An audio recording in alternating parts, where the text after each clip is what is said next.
नमस्कार। आप सभी श्रोतागण का हार्दिक अभिनंदन और आभार।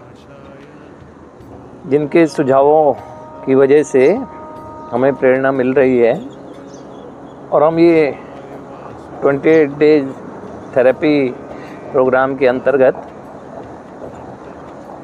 अधिक से अधिक समाज में जागरूकता की दृष्टि से क्या कुछ किया जाना संभव है,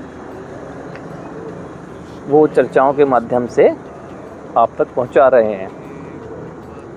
क्योंकि हमारा विषय मात्र ये नहीं है कि कोई समस्याग्रस्त व्यक्ति ट्रीटमेंट सेंटर में ही भर्ती कराया जाए। हमारा विषय ये है कि समाज इतना जागरूक हो जाए कि समस्याग्रस्त व्यक्ति को यथासंभव एक माहौल जो कि रिहैबिलिटेशन सेंटर्स में होता है, एक मुहैया कराकर घर पर ही रहकर भी उसकी समस्या का समाधान निकाल सके। आज जिस विषय पर मैं चर्चा करूंगा, एक सर्व सामान्य सी बात है। एक बात आती है कि ये नहीं सुधर सकता।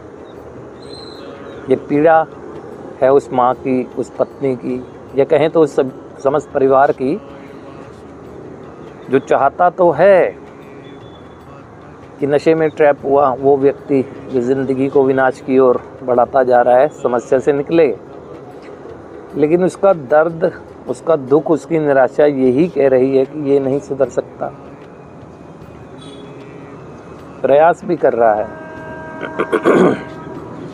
जब जब ऐसी इंक्वायरी या ऐसे लोग सामने हमारे आते हैं और जो कहते हैं कि हम नाकाम हो गए हैं समझा कर, अब हमें कोई उम्मीद नहीं रही है। सबसे पहली बात तो मैं यही बता दूं, जिसे आप समझाना कह रहे हैं वो समझाना नहीं होता है, वो किसी भी पीड़ित को उसकी दशा बताना होता है। और उस दशा का ज्ञान उससे बेहतर तो किसी को हो ही नहीं सकता है। वो खुद भी जानता है। आप उसे कहेंगे फैमिली प्रॉब्लम, वो खुद भी जानता है हो रही है। शारीरिक प्रॉब्लम वो खुद भी जानता है हो रही है। फाइनेंशियल प्रॉब्लम वो खुद भी जानता है। तो ये समझाना नहीं है, ये दशा बताना है। और माना ऐसी परिस्थितियों की वजह से वो कुछ समय के लिए, जैसा कि देखा भी जाता है, नशा बंद भी कर देता है। तो फिर ये स्थायी हल हो गया। नशा मात्र छोड़ना अगर समाधान होता तो छोड़ के तो वो रखता ही है।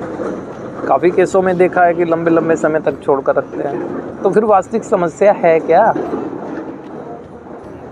वास्तविक समस्या जो है वो उसके भीतर ही है। किसी परिस्थितियों की वजह से नशा बंद कर देने से समस्याओं का समाधान नहीं होता है। ये परिवारों के भी अनुभव हैं और ये उस व्यक्ति का भी अनुभव है। क्योंकि हम तो इसी बात को सोचकर खुश होते हैं, जो विजुलाइज हो रहा है वो रुका हुआ है।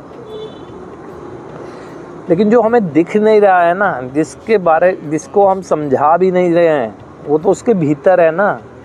उसकी सोच, उसके मस्तिष्क में चलने वाले वो विचार जो एकदम से उस पर प्रभाव बनाते हैं जब वो होश में आता है, जब उसका माइंड ट्रैप हुआ होता है, तो जाहिर सी बात है वो ऐसे ही कर्म करेगा जो अपने कर्मों की वजह से तिरस्कृति करवाएगा।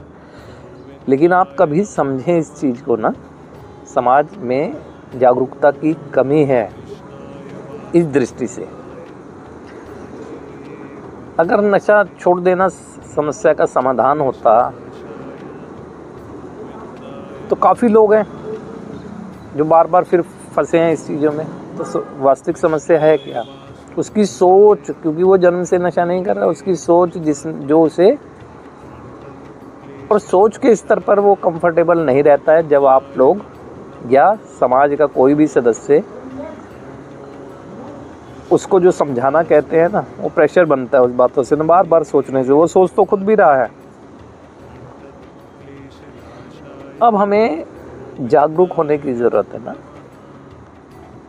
देखिए, इस शरीर रूपी रथ को जो चलाने वाला तत्व है, ये कहें तो जो सारथी है वो मस्तिष्क ही है। अब आप खुद सोचें, जो सारथी ही नशे के प्रभाव में होगा, यानी किसी भी गाड़ी का ड्राइवर ही अगर नशे में होगा, तो स्वाभाविक सी बात है, वास्तविक बात है, इस बात से इनकार किया ही नहीं जा सकता है कि गलत ही होगा। तो सबसे पहले उसके मस्तिष्क को नशे के नियंत्रण से, या कहें नशा बंद करके उसके नियंत्रण में आने देना चाहिए। क्योंकि नशा एकदम बंद होने के बाद इमोशनल विड्रॉल होते हैं, सोचता बहुत प्रेशर होता है। तो ऐसी स्थिति में ही हम कोशिश करते हैं कि वो बातें दोहराने की जो खुद जानता है और जिसकी वजह से वो अनकंफर्टेबल है। यहीं पर ही जो मेजर रोल प्ले करता है वो रिहैबिलिटेशन सेंटर प्ले करता है। उसकी उस अनकंफर्टेबल स्टेज, फिजिकल विड्रॉल तो मैनेज हॉस्पिटल भी कर लेता है, मेडिकल साइंस में हो जाते हैं, लेकिन उससे आगे का काम जो करता है वो रिहैबिलिटेशन सेंटर करता है। और ये 12 स्टेप जो थेरेपी है ये करती है, और जो 28 डेज थेरेपी के अंतर्गत जो मेजर रोल प्ले करने वाली है वो यही चीज़ है। जीना वो भी चाहता है। मैंने कई लोग रिकवरी में जो चल रहे हैं उनके अनुभव तो हैं ही, मेरे स्वयं के भी अनुभव हैं कि दुनिया को दिखता है कि इसे अपने जीवन की बर्बादी होती जा रही है, ये नशे की तरफ बहुत इसे मज़ा आ रहा है नशा करने में। ऐसा नहीं है, वास्तविकता नहीं है ये। वो खुद भी चाहता है, लेकिन इतना असहाय है, उसे कोई हाथ पकड़कर निकालने वाला मिल ही नहीं रहा है जो अपने विचारों के संरक्षण में उसे रखकर एक जीवन के लिए मोटिवेट कर दे। ऐसा व्यक्ति मिल ही नहीं रहा है। जो मिल रहा है सुझाव दे रहा है, सवाल कर रहा है, सुझाव भी वो, ये सुझाव कोई है कि मेरे को मेरी बर्बाद होती हुई ज़िंदगी के दृश्य दिखाना।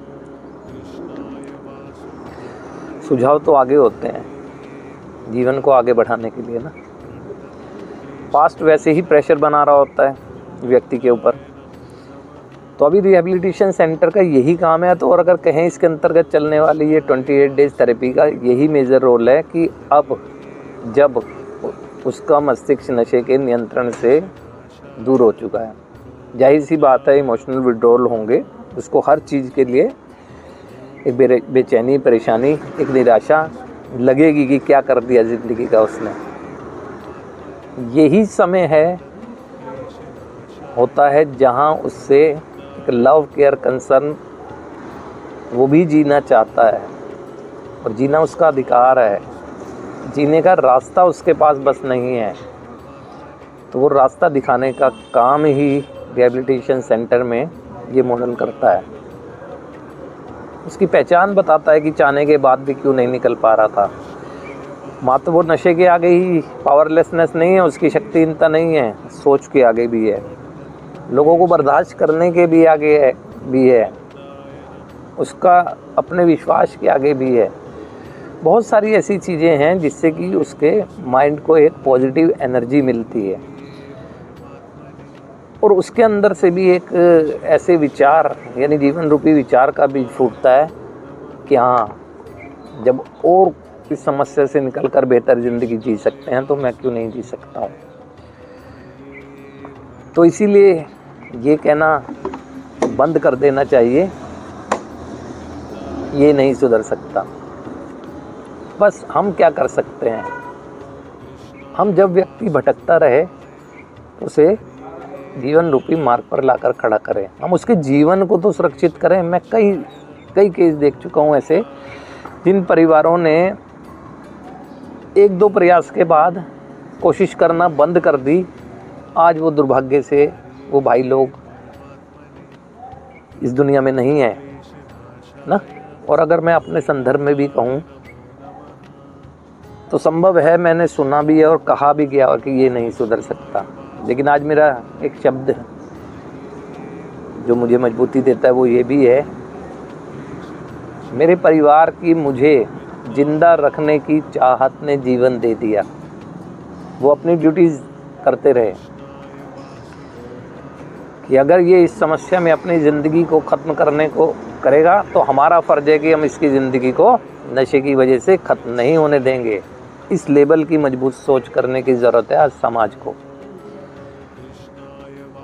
तो वास्तव में ज़रूरत पीड़ित को भी है, ज़रूरत परिवार को भी है, ज़रूरत समाज को भी है जागरूक रहने की, है ना।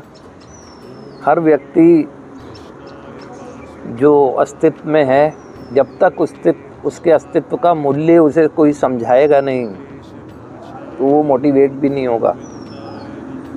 दशा ना बताएं, उसे प्रेरित करें, उसका हाथ पकड़ें, तब जाकर कहीं इस समस्या से समाधान की ओर बढ़ा जा सकता है।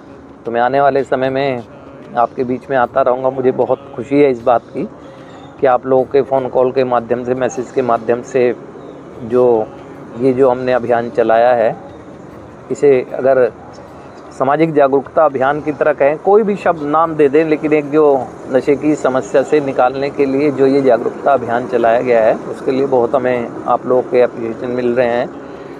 आप बहुत इस चीज़ के लिए हमें एक कहत अप्रिशिएट कर रहे हैं कि, और हम चाहते हैं, ज़रूरी नहीं है कि कोई व्यक्ति रिहैब तक आए। अगर परिवार इतना जागरूक है और उस व्यक्ति की प्रबल इच्छा है तो घर पर रहकर भी अपनी समस्या का समाधान साधन उपलब्ध कराने के लिए हम सक्षम हैं। हमें कोई अगर राय मांगेगा तो हम मना कोई करेंगे। हमारा भी तो जीवन किसी के विचारों की ही देन है। जब किसी के विचारों की देन है, हमारा जो है ही नहीं, हमारे विचार हम किसी को देकर अगर जीवन बचा सकते हैं तो उसकी कोशिश करते रहेंगे। तो इसी तरह से मैं समय समय पर आपके बीच में आता रहूँगा। आज के लिए आप सभी का आभार, धन्यवाद।